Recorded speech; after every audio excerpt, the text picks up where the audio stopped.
qui sont liés avec nous par téléphone ou par vidéo, par IPTV, soyez cordialement bienvenus pour ce service divin. J'aimerais bien commencer avec une parole toute simple que j'ai trouvée dans les Chroniques, 2 Chroniques, le chapitre 16, le verset 9, où il est dit « Car l'Éternel étend ses regards sur toute la terre pour soutenir ceux, et maintenant c'est important, dont le cœur est tout entier à lui. » Le cœur est tout entier à lui. Pour ça, j'aimerais bien vous inviter que notre cœur reste vraiment tout entier à lui.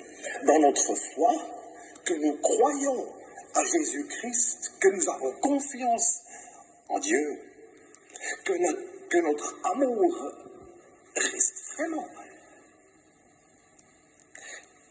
parfait, que nous aimons Dieu, que nous aimons son Fils, que nous aimons le prochain de tout notre cœur. Et que notre espoir reste aussi l'espoir que Dieu pourra changer quelque chose. L'espoir que Jésus-Christ, il reviendra. C'est pas simplement quelque chose que Dieu le Fils a dit. Ce que Dieu dit, il le fait aussi. Il n'y a pas de décalage. Il n'y a pas de l'écart entre tout ce qu'il dit et de tout ce qu'il fait. Il va le faire. Il va revenir. Mais nous voulons le faire de tout notre cœur. Et il va soutenir tous ceux qui sont à lui de tout notre cœur, de tout le cœur. Une petite pensée, mais une pensée qui nous donne de la sécurité, qui nous peut vraiment donner de la force divine. Le groupe d'instruments, ils nous ont joué une pièce, Jésus le Christ. Jésus le Christ. Nous entendons beaucoup de Dieu, comme il est, qu'est-ce qu'il fait, etc. Mais on ne peut pas décrire Dieu à 100%. Nous n'avons pas la possibilité, nous n'avons pas les mots nécessaires. C'est impossible. La Sainte Écriture, elle nous révèle beaucoup, oui, elle nous révèle vraiment beaucoup ce qui concerne Dieu. Mais c'est le contexte culturel, la connaissance de cette époque. Et finalement, nous ne pouvons pas décrire à 100% Dieu. C'est absolument impossible. Absolument impossible.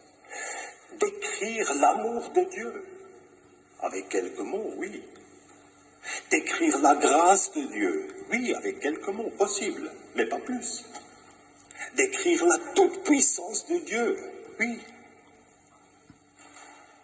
Mais cette toute-puissance, elle est tellement grande, elle est tellement immense, que nous n'avons pas de chance de la décrire à 100%.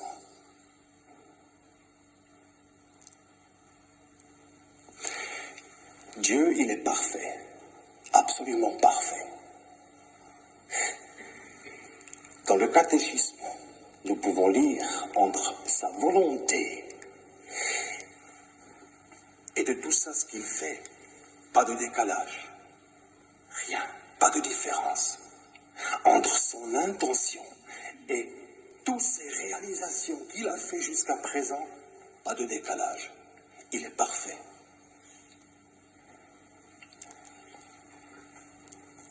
Ce que nous savons de Dieu, c'est bien de lire le catéchisme. Ah oui, on peut le lire 5, 10 fois. Très bien, je vous le conseille. Mais une chose, je peux dire, tout ce que nous savons de Dieu n'est pas déterminant pour notre salut de l'âme. Mais c'est bien de le savoir, ça peut nous aider, mais ce n'est pas déterminant pour notre salut. Déterminant pour notre salut, c'est notre foi, notre amour envers Dieu et envers le prochain. Dieu, il est parfait. Et Paul, il a reconnu ça. Et il avait un désir dans son cœur. Je veux devenir comme Jésus-Christ. Ça, c'est mon but. Et je cours. Je sais pour le moment, j'ai pas encore atteint ce niveau. Pas possible, je suis un homme. J'ai des fautes, je commets des fautes.